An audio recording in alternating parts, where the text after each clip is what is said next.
Yeah, boy. Hold that note. Squeedlies. Squeedly. Meatlies. Oh, yeah. It's about time for some F-Zero, baby. Yeah. We've watched enough F1. It's time to subtract one. This is the future of F1. Tracks that hover in the sky incredibly dangerously. Could have called it F-none. F-none. No. Yeah, I suppose. Right with F1, but no. F-Zero. Maybe that's a little more... Maybe is the can you be copyright infringed on a pun? I don't know. A little strange. Anyway, this is F-Zero X. This is a cool ass video game. It came out in 1998 for the N64. It's badass. They didn't go with the obvious F-Zero 64.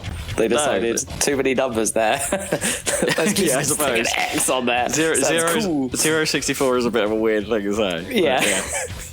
We're emulating this through Mupen64 on RetroArch, but we're using the Angry Lion graphics plugin just for that authentic feel. Look at those pixels. Look at that dithering. Wow. This is what Look the at that F-Zero repeated in all those boobs. Yeah. So, in fairness, that is like the most out of place like thing I think in all of F-Zero. Like that graphic. Is it? No. Yeah. Yeah. I like as we were sort of talking about before we went on air, like the comic book aesthetic is kind of unique. It's not unique to this game. Like I think they kind of did it in one of the other F-Zeros on the GBA, like the one that we didn't get in the EU, I think, to tie it in with the cartoon series because there was a cartoon starring Captain Falcon. Captain Falcon, yeah. So yeah, I think the only other time you see that lady is when you roll credits, and she turns. Is she up wearing right like a mask, like sort of? Yeah, I never worked out if it was a mask or just a shadow off the board she's holding, and they've all got like comic book eyes that like glow in the dark. Yeah, maybe. Let's do some racing. Yeah. I'm going to do it on expert because I'm not feeling Master. Master is bloody hard. And as you can see, I haven't done any Master on this particular save. But I have got everything open to us. So, okay. What do I do? Should we start at the start? See what happens? Yeah. Don't expect us to go through Let's see some low numbers, some Balatro style. Yeah, so... You get quite a lot of cars as well, which is kind of fun. Most of them are undrivable. Completely undrivable. Is that really the only criteria, like drivable or undrivable? As far as I'm concerned, yeah. In this game, I'm a fan of the Fire Stingray, the classic pink number. But Blue Falcon's pretty good as well. There's a few other I like. I like this guy. Iron Tiger's pretty good to drive as well. People seem to think that this guy, Twin Narita, is like the one to go for if you want real fast runs. Right. But I struggle a bit to control it because that's kind of the thing with this game. You'll probably see it in action when we get going. But like staying in control of the car, like maintaining the grip. Whatever the grip is such a crucial element of this thing. So that fastest one still has grip C, is that right? Yeah. Because going to D or E presumably is impossible. Yeah, maybe we'll come back. Maybe we'll try that guy a bit later. Okay. In the meantime, let's Pink Hedgehog is what, a B or something on the grip there? Yeah, you can see I've already done.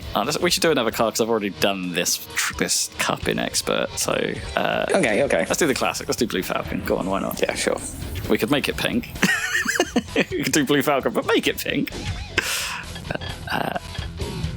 That's the other cool thing about this game. Yeah, you can adjust your acceleration at max speed. It's like that does make a difference. And not only that, but it's really cool. Is what it does is it remembers your setting for each machine and track. Oh, nice. So like, I only noticed this actually on this. I never sort of really remembered like what exactly it was doing. But yeah, if you go to a different track, it remembers what you last used on that track with this machine. So it's pretty neat. It's sort of like just keeping track of like what you prefer. That is cool. That's the only thing I could be bothered to change in like rally games was the gear ratio. Sure, which is basically the same thing as that, right? It's pretty much. Like I say, I immediately lose the grip. So I'm playing with a original N64 controller, which does sort of make feathering the turns a bit easier because of the size of the actual extension on the stick on the N64. I guess it's taller than most. Maybe. I'm not sure. There's a. It does feel like when you go to full lock on the sticker, there's quite a lot of angle there on the N64, especially when it goes into the kind of groove of the.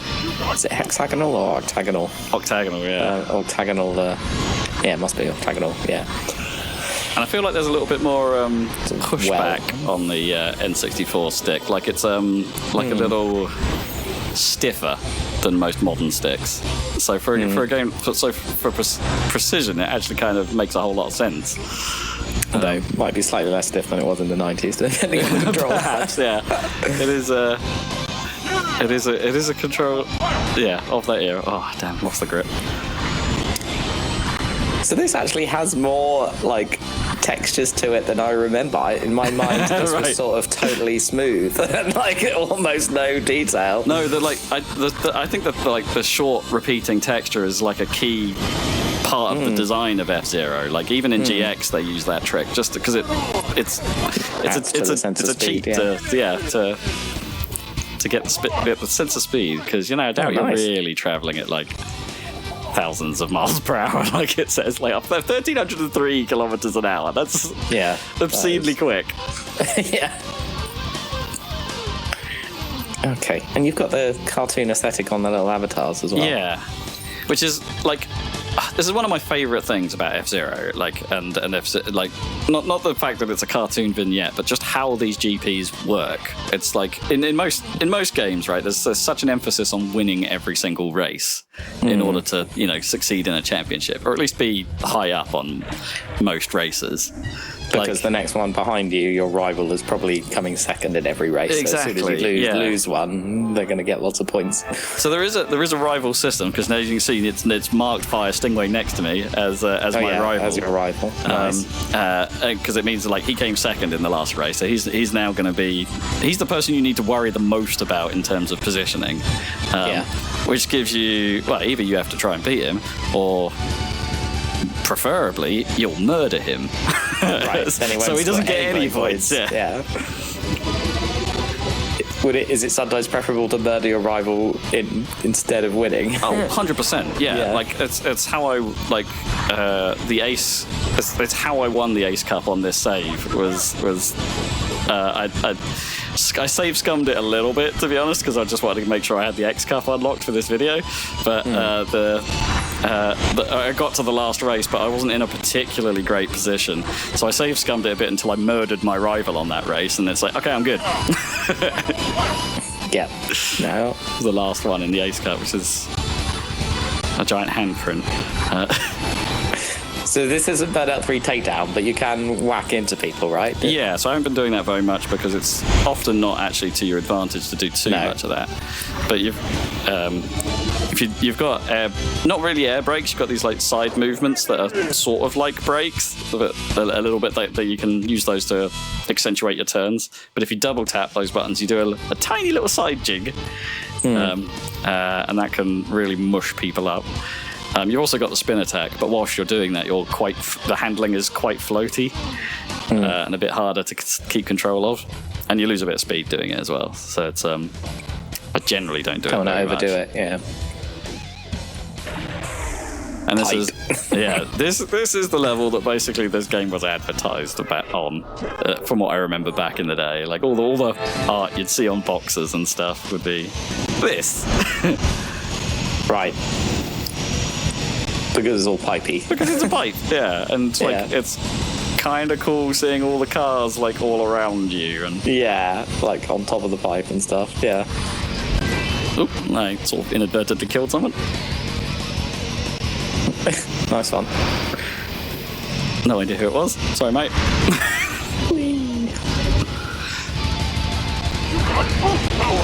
Oh, I love that voice. I can't tell you how much I love that line. Just got boost power, guy. Yeah. Like I was thinking about this recently. Like I think they've picked that voice so perfectly for this game, because it's like, okay, the sort of comic book aesthetic makes you think everything's a bit weird in this universe, but then like actually from an audio design, right, the engines are all really high pitched, the music is quite as you said, squeedly. It's up there in the registers, right? There's not a lot of bass going on. So having a sort of like slightly pitched down, slow voice is such a genius idea. Yeah, really gives it emphasis, doesn't it? Stands out in the mix. Yes, it's extremely squeedly and meatly. It's not a particularly good place. So. Is it better to be banking on like the outside of the? I don't think so. The plate. I think if you can, because there's no real, unless you're falling off the track, as long as you're maintaining grip, like shortest route is a good idea. So if you can get on that inner edge, better to be on the inner edge, right? Yeah, that would be good. But like, it becomes a bit squirrely on the inner edges. As you'll, I don't know if it's in this championship, but if we get to the cylinder level, that's kind of the same deal. Instead of inside a pipe, you're outside a pipe.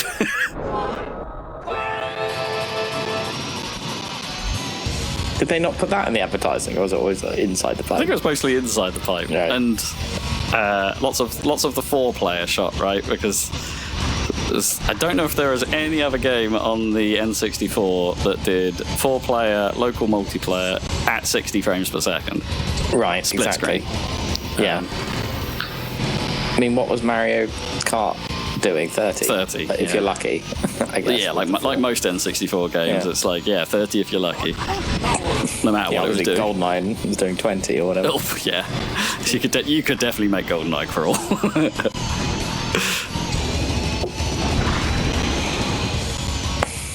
That is metal, that giant skull in the background. I don't remember that. That's cool. The backgrounds are strange of this. Yeah. Like, there's one level where there just seems to be like a giant dude just standing there in like a conservative power stance. Like,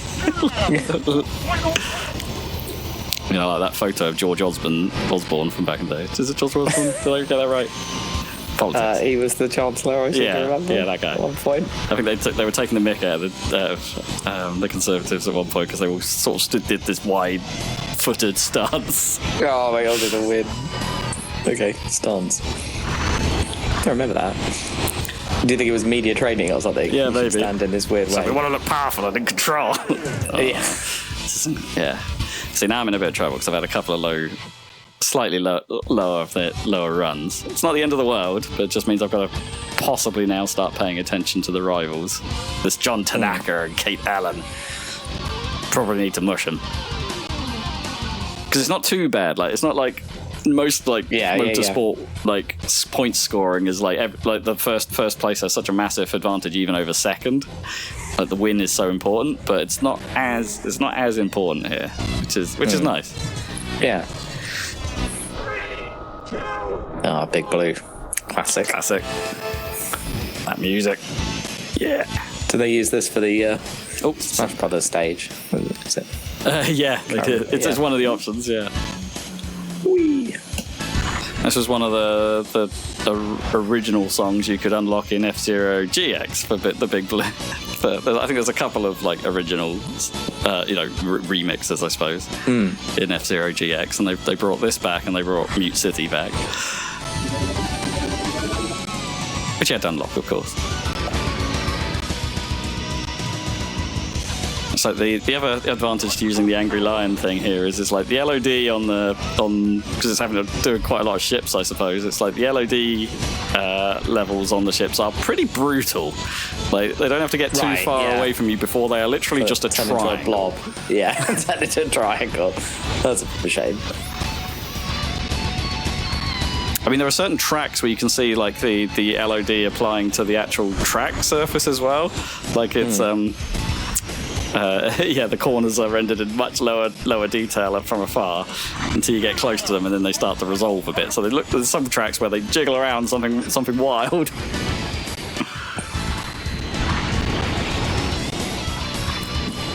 The transition into the pipe or the outside pipe is quite weird from the straight road. Coming off the pipe can be like extra weird as well because it just joins straight onto the track, but technically you can come off the bottom and it sort of spins you around onto the top, but it's so disorienting.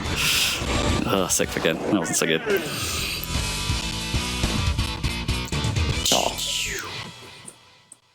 Yeah. 1-1-1-1. Bingo speed. Still think it's one of the best things I ever saw on Twitter was somebody had redone the end of the film Whiplash, but with the Mute City theme. Oh, nice. Yeah, it's so good. We're doing the jazz drumming super intensely. I don't think there's any such thing as a boost start in F-Zero X, or any of the F-Zeros for that matter. No. That might not be true of the 2D ones. Oh, rival. The boost start's a bit weird anyway, because like everyone has to know how everyone does it, right? So Sure. it doesn't really differentiate anyone. Well, except if you lean into some of the Mario Kart meta, because of the there's like a guaranteed, like the first power up you pick up in Mario Kart World if you don't get the boost start is a triple mushroom. So there's a sort of meta around that, perhaps. Sandbagging is a technique.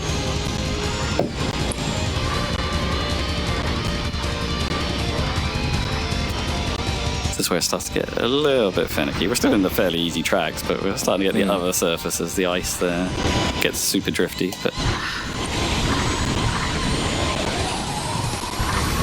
this turn is a nightmare. I always lose the grip there. Got hit by someone, and now I don't have any shield. Oh, I'm boned. Oh no. Because, this was the game that introduced the idea that your boost and your shield are the same thing. Oh, the same. Okay. That wasn't in the previous F-Zero entries. Yeah. And I don't think it returned. Did it return for the GBA ones? I'm not sure it did. I think maximum velocity kept the. Yeah, I don't remember that in. Because they kind of brought that to Wipeout, right? With Wipeout Pure, that you could absorb the power-ups to refill your Yeah, Wipeout 3 had the energy. hyper thrust option, so you could pull a trigger and really burn your energy to gain some serious boost. Right. But here it's like every boost is sapping a bit of your energy. Yeah, every kind of, except the yellow marks on the floor. Those are free. Yeah, okay, so I'm not even on the podium with this one, which is good, because that means we don't get to sit through all of the end sequence. Because normally if you finish the championship and you're in a podium position, you have to sit. Oh, it's going to make me sit through most of it anyway. Okay, fine. Yeah, Can you not skip it? Nope, it's unskippable. What? What? Yeah, it's a bit annoying. And I wish the music loop was a bit longer as well. Because we're already on the second loop. That is weird that it's unskippable. It's a bit odd. At what point did that become like just not a thing anymore in video games? Like completely unskippable stuff. Yeah, I don't know, because I think this was one of those. I think when you got the credit sequence as well, it didn't restart at the thanks for playing either. I think you had to restart the console. Like, so it did this, but after the credit sequence, you can't make it go away. Okay. Like, you have to reset the machine, which is kind of weird. N64 had an actual reset button, right? Yeah, well it did. An on-off switch. You could slap it. So let's do the weird thing. Let's do the X Cup, right? 'Cause this thing is kind of wild. I definitely sat way too close to the TV when I was playing N64 back in the day. Oh, so I was yeah, definitely absolutely. in reach of the reset button. It's not like I was going across the room to hear that. Well, we didn't have big TVs back then. That was No. the thing. Like a 14 to 15 inch CRT was the best you could wish for. Yeah. For most kids, especially if you had it in your room, right? Yeah. So the X Cup is kind of special, and it's pretty unique to this game. Like, I don't think it's been in any of the other F-Zeros, because it's sort of generating tracks. I mean, I say sort of. It is generating tracks. That doesn't mean they're particularly interesting most of the time. But Is it quite conservative on the settings, do you think, of the generation? Yeah, but every now and then it does something weird. Like, so one of the worst ones I've seen it make, in terms of like being able to actually finish the track, was it did a literal right-angled corner, over a ledge. Okay. So like all the AI basically flew off, and as long as you broke before the corner and like took it really slowly, you'd be all right, and you'd basically win by default if you could do that 3 times. It's just lemmings for all the AI.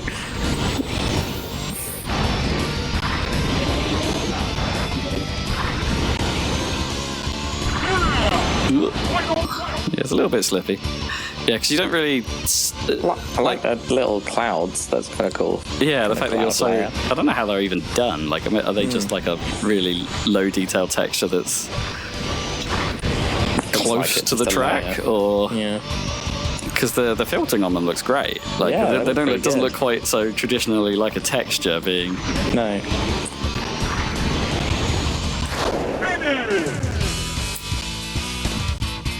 Yeah, this car's all right. It's a little bit punishing if you hit a wall.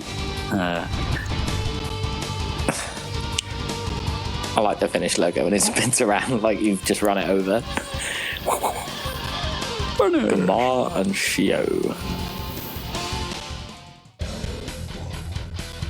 Oh, I see, because it's a twin cockpit machine. It's the only one. I think that would add a lot of weight. I don't know.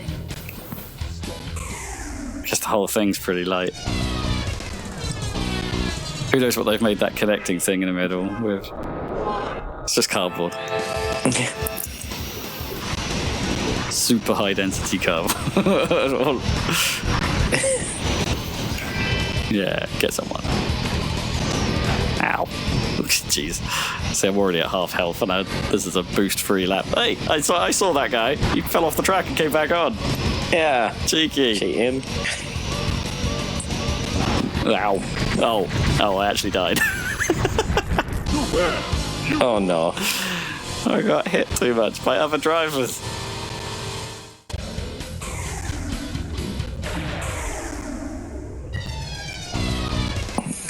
Gameover.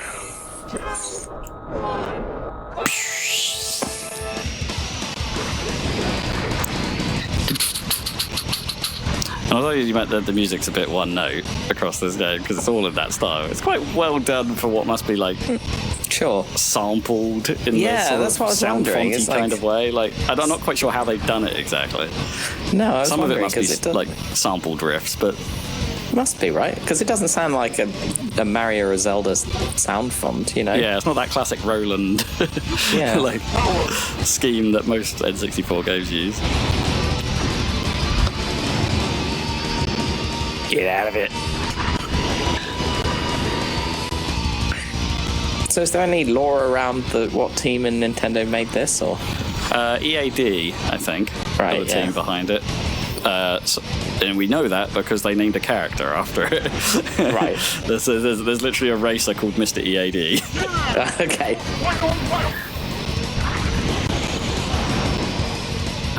And I don't know, like, if that team technically exists in that form anymore, but I think, didn't EAD get replaced by... I can't remember what it's called. I don't know. It's probably got... I keep thinking, like, whenever we think of, like, the internal names of Nintendo, I get a bit confused with the ones from Square Enix, where they, like, got stupid names like Consumer Unit 6 or something. Yeah, I love how they kind of compete to have the most boring corporate sounding names. Yeah. It's very Japanese, so it's like Kawasaki Heavy Industries or something, isn't it?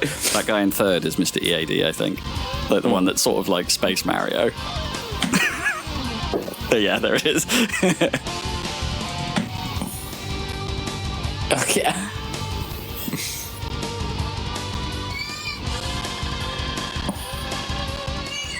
But like everything on the N64 at the time, Mr. Miyamoto has his hand in here somewhere. I'm sure. God knows exactly how, but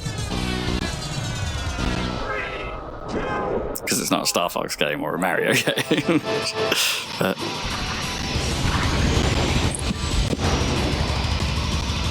what does the AM stand for in AM2 Sega? Is it like amusement or something? Yeah, maybe. Like maybe that's maybe the amusement in Amusement Vision originally came from the AM teams.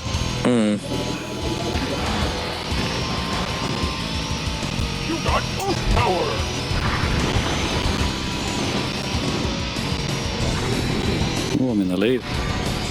Oh, nice. How about that? Oh. Short-lived. The other thing I think is like kind of neat about how they do this is like they could quite have easily have just they probably are rubber banded the AI in this to some extent, but they at the very least they do seem to like maintain their, or at least it feels like they maintain their shield level. So if you've hit them a bunch and they haven't died, it's like there's a subtle red flash effect that happens on your ship when you're low on health. Oh, there's the power stance guy in the background. Oh yeah.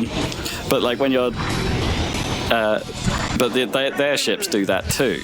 Like, so you can see when they're vulnerable. Yeah, so it is maintaining the shield level for all of them, and as such, I don't know if I've ever seen someone boost when they're red. So it may be a way. It's probably being semi-smart to be like, oh, actually, maybe their boost doesn't drain their shields either. You know, so I don't think the AI particularly cheats here, or you know, as much and as obviously. I bet they don't have the same driving physics as you do, because that's how most games fudge the CPU opponents. But especially this era. Definitely the GBA one had some serious rubber banding going on. Yeah. I remember. But it never feels that bad here. You can be way out in front, and the game will tell you that, and it's sort of feels like you earned it, and it stays there. And if you screw up, then they're not so far behind that you've lost. Look, that's a bit of a sharp one. Like these tracks are okay, but they're kind of like they're not memorable. They don't have like the key features that the main tracks do. Yeah, it's like they're all right. It's just kind of neat to see. Yeah, considering it's quite neat considering. Well, that's a 10. Ugh.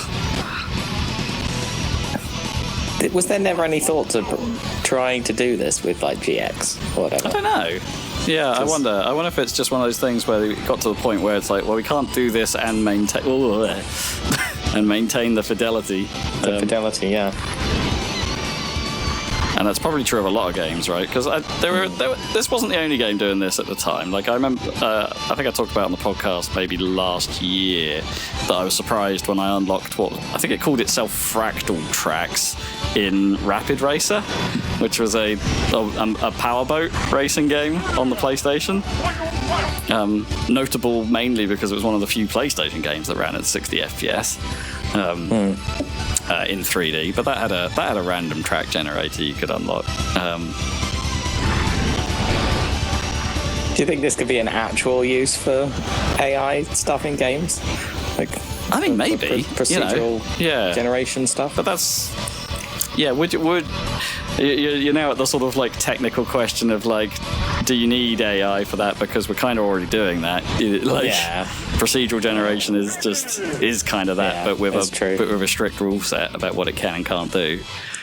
Like No Man's Sky or something, but for F-Zero tracks. Yeah, but maybe you can use AI with potentially an extensive loading pause, I guess, to generate you some random assets for the track you just made. Yeah. The problem is it would probably have to go away and take some time and hit a server, right? To go sort all that out. Still, just thinking of the future, like there's got to be some good things to come from gaming from this stuff. Fight back against the fact that this is no longer possible due to games being too high def. I mean, what was the other? Dirt 4 attempted it. Right, I think I can't remember. Wasn't that just piecing together like prefab bits of track? I think that's what it was doing. Yeah, it was, and I think that was what annoyed Zach actually, because I think he found that most of the actual rally stages were made out of the same system. Like they were, even those levels were handcrafted, so to speak. Isn't this what we're talking about, the rumours for Half-Life 3? Oh, what, that it's they'll lean into the director stuff, but maybe they'll go as far as... I mean, you know Valve, they'll only do it if there's some weird shit that they can do that's new. That's true. Speculation. Three people there. You'd think it'd be easier to, like, do it for a racing game, and especially an anti-grav racing game, than it would for perhaps shooter. Yeah. I mean, it works pretty well here, but it's not doing, I wouldn't say anything particularly complex, and like the things it tries to make are most of the time, not that, it doesn't throw in much corkscrew action, doesn't throw in much twists into the, using the anti-grav, so to speak. Yeah, that's true. There aren't really much in the way of jumps. Like, it seems to avoid jumps entirely. It probably loses its kind of track on where it's turning when it goes into a jump. Maybe, or it's hard for it to tune what is a appropriate length for a jump and then an appropriate landing spot for it. Perhaps they didn't. I mean, I'm not saying it couldn't be done, but they. Maybe they weren't confident in. Yeah. They toned down the jumps when it kept making tracks that you couldn't do. Yeah, because it's not like F-Zero has speed classes, right? It eschews that, and the speed is the speed, which is cool.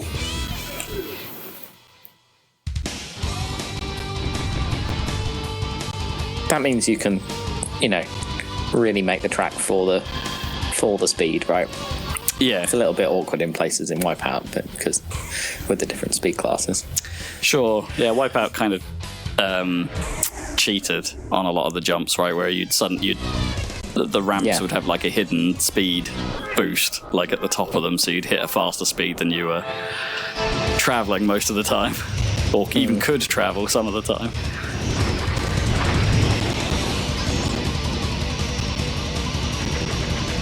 Do you see what I mean? I hit that guy, he flew forward in the field and he exploded of his own accord, like pinged around in the melee. That was cool. It's stuff like that makes it ahead of you. Yeah, it's stuff like that makes F-Zero special, and it's like there just aren't. I know there's definitely a couple I'm keeping my eye on, and like that are trying to do this specifically. Like Aero GPX seems like it's going to be pretty. It's in early access right now, so I could go try it, but it's kind of going for this. It's just nice. I mean, I know in my heart it's not going to be a big seller if Nintendo went back to it.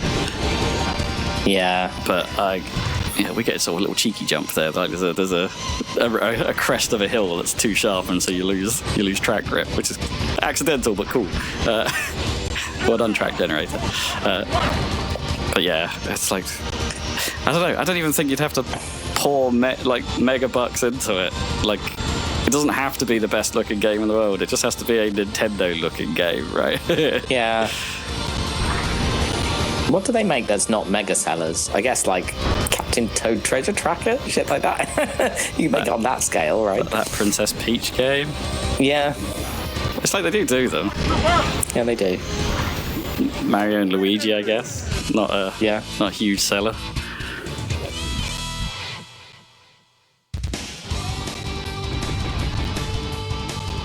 Arguably Paper Mario. At least not now, anyway. I think it was pretty. See, yeah, I don't think I only won like one race that championship, but I was consistent enough to do all right. Yeah, there I kind of boned up the last couple of tracks. Nice try, Billy.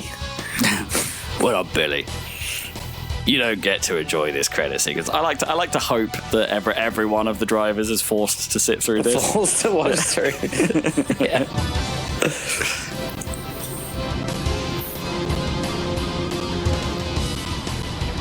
It's just a cool damn game. It's got the advantage of being at that right era of retro, right? Like this generation in particular, and perhaps some of the next gen as well. Like they just so pick up and play. Like you just go back to them and just grab them, and you're just like, I'm having a good time in an instant. Which I think has got arcade spirit. Yeah, exactly. Yeah, I think that's just got harder and harder with every game over the years. Yeah, it doesn't matter if it's a racing game or not, but. Yeah, you always have to like get into games, don't you? One does. Yeah. There's a little bit of a glitch there around the character portraits on this emulation. Maybe that was there in the original, but you can sort of see a little fine line there where it crosses the podium a bit. It's subtle.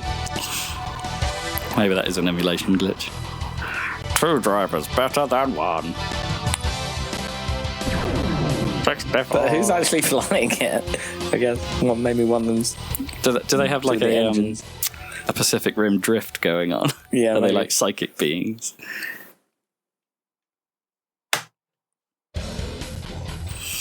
I remember the first time I encountered this game, and it's one of the few times I experienced renting a game. I never did that. Like I always thought it was like it's a bit of a waste. Rent games? Blockbuster. They would do it. Yeah. But no, a mate of mine. You might remember him actually, a guy called Jamie, back in the day. He had an N64, and we rented this for the weekend. And while I was there, we had a great time. Watched Austin Powers for the first time. Oh, It was classic. It was a good weekend. It's weird how dated Austin Powers is, especially when it's like. Not that I'm saying it's not great, but especially when its whole being is a reference to like 1960s culture. So it's like a retro movie already, and now it's super retro. Yeah. Oops. Yeah, that's the problem with this mode. Like I got too cocky. Like this was the thing we ended up. The reason I told that story is like because this is what we ended up doing for a lot of it. Is trying to beat this mode, which is it's basically just a straight loop-the-loop bit of track, but the entire goal is to murder everybody on it. And how quick can you murder everyone on it? And your biggest enemy is yourself, because it's especially on that bit of track with no barrier. Because it's so tempting to try and push people off there, but. This was way ahead of it. So. Do you think they were playing this when they were making Burnout 3? I mean, at least one person on the Criterion team would have had an N64 with this, but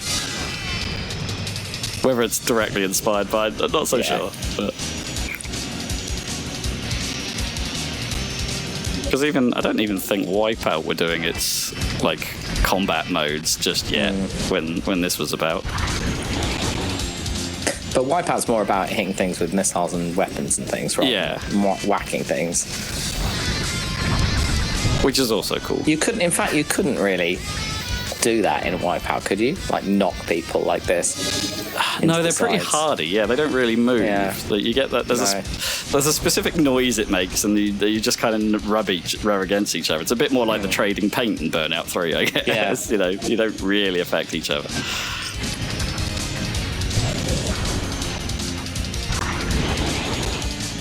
This doesn't have the Burnout thing of you hitting boost a little bit just as you hit them or anything. Oh right, yeah, to just cheekily do that. Yeah, I don't think really hitting them from behind really does much. It's like they'll take a bit of shield damage for sure, but not.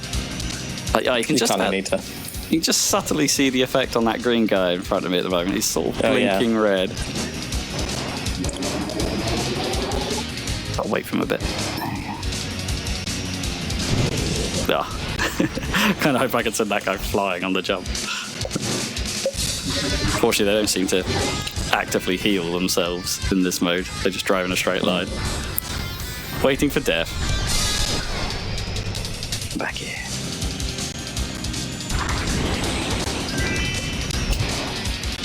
Halfway there. Oh, it's going a bit slow there. I don't know if he can fall off. Like if he just stopped on the top of a loop-the-loop, do the cars fall off? Do they actually fall off? Yeah. They seem pretty sticky, to be honest.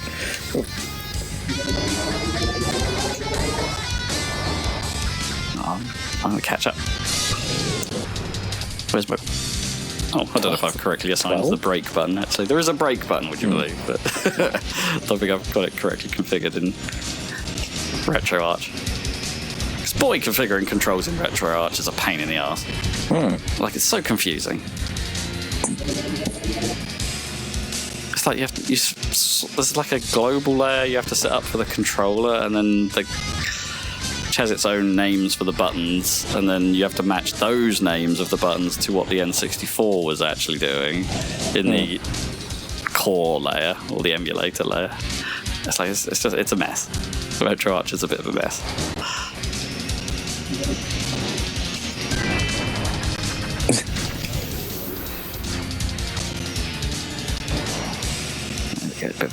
Yeah, it's good. Just only do some subtle nudging on the bit with a rattle wall. There's a guy behind me. Wait for him. Does this keep going until you've knocked all of them off? Yep. Wow. Or until I die, one of the two. Yeah.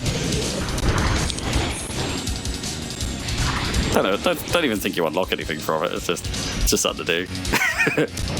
Yeah.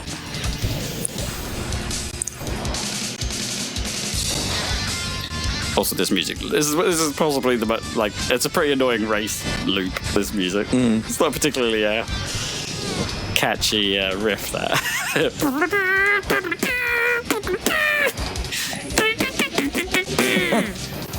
But I do like the heavy tom drums in this bit.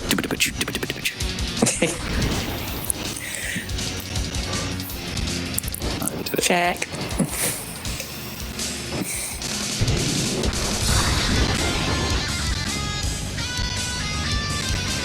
Whoa.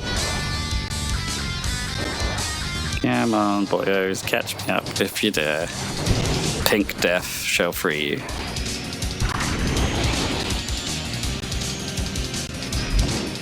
I am pink, destroyer of worlds. I am dead. I am become pink.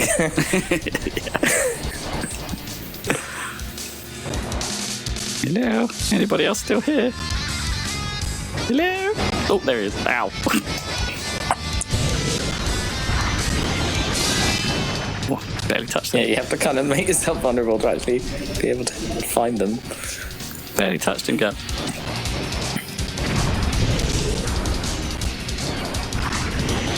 Jack.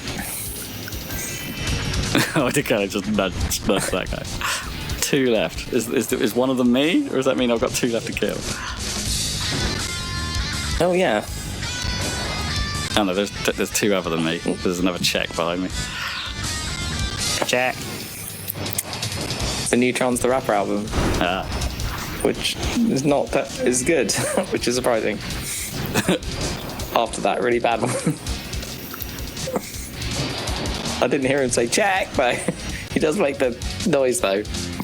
What, the script? That's my head, though. No, the Chance the Rapper noise was like. Oh right, yes.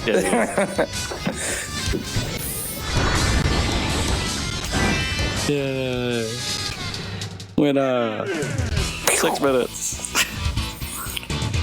I wonder if people speedrun that. They probably do. Probably. I wonder what the tactic is.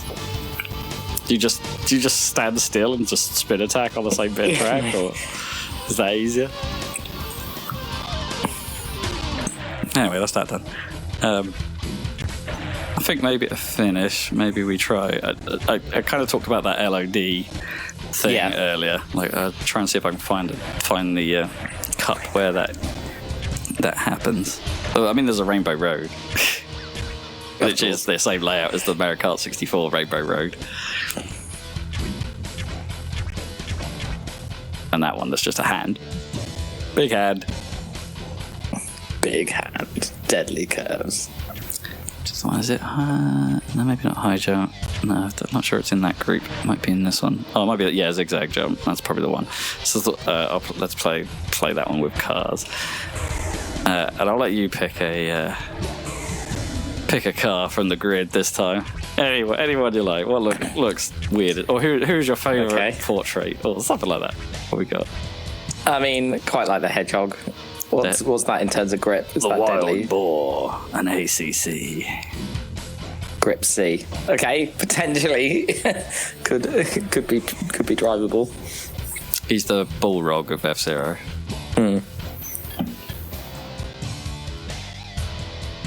Michael Chain. I've just noticed his name. Like Michael Chain. Michael Chain.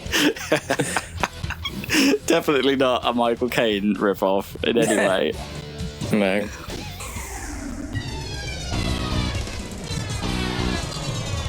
So yeah, if I've got this right, I think this is the track where there's a jump and you can see the track do some wild LOD wibbling.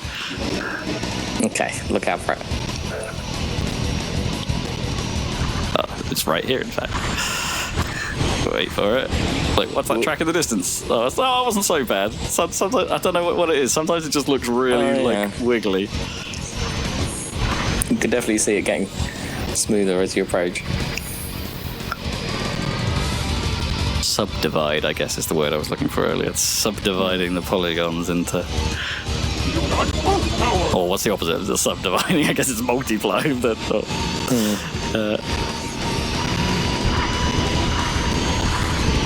oh yeah, the start there, it's a bit jiggly. If I fly lower. Oh yeah. Whoa.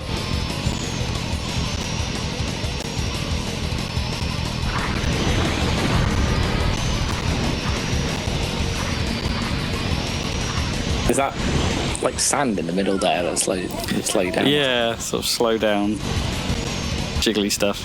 I mean, that was in the original F-Zeros as well. The sort of... Oop, got that bit wrong. Too low. Oof.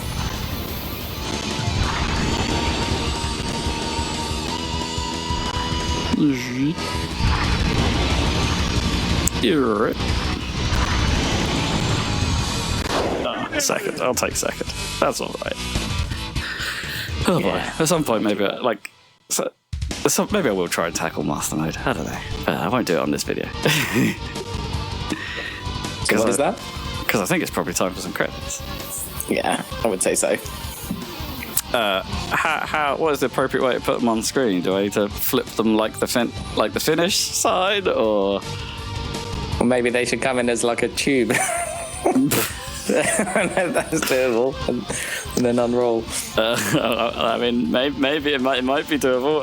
Oh, you can flip them like the where it says finish, and it flips around. All right, that'd be right. Yeah, we get to say finish in the cool voice style. 3, 2, 1. Finish! I wasn't doing well enough to hear my best bit, my favorite voice line in this game, which is like when you're leading by a long way, it literally goes, "Yeah, you're way out in front." Nice, which is cool. Thank you for watching. It's been a happy salad video thing. Yeah. We do plenty of these here videos. Yeah. Most of the time with Zach involved. He's not here today, but. As you may have noticed, if you've got this far, you may have noticed the third voice is missing.